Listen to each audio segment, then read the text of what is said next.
ଆଜି ଗାନ୍ଧୀଙ୍କର ଶ୍ରାଦ୍ଧ ଦିବସ ବା ଶହୀଦ ଦିବସ ହିସାବରେ ଆମେ ପାଳନ କରୁ।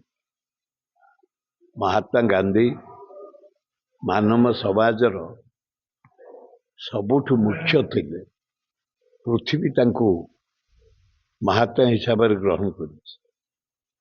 ତାଙ୍କ ଡାକରାରେ ବିରାଟ ଭାରତ ବର୍ଷ ହିମାଳୟରୁ କନ୍ୟାକୁମାରୀ ଅସହଯୋଗ ଆନ୍ଦୋଳନ ସମସ୍ତ ଅସହଯୋଗ କରିଥିଲେ।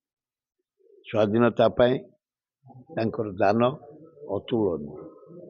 ସାରା ଭାରତ ବୁଲି ବୁଲି ସଂଗଠନ ସୁଦୃଢ଼ କରି ବ୍ରିଟିଶ ବିରୁଦ୍ଧରେ ସ୍ୱର ଉତ୍ତୋଳନ କରି ଲାଷ୍ଟକୁ ଭାରତ ସ୍ୱାଧୀନତା ହେଇଛି।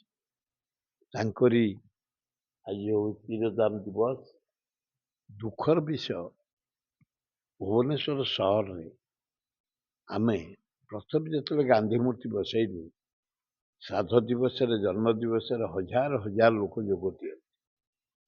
ଆଜି ସକାଳୁ ଗାନ୍ଧୀ ପାର୍କରେ ମାତ୍ର 20-25 ଜଣ ମହିଳା କଂଗ୍ରେସ, ଛାତ୍ର କଂଗ୍ରେସ, ଯୁବ କଂଗ୍ରେସ, କଂଗ୍ରେସ ନେତା ପ୍ରକାଶ ଜେନା ନେତୃତ୍ୱରେ ଆମେ ମାଲ୍ୟାର୍ପଣ କରି ଫେରୁଛୁ।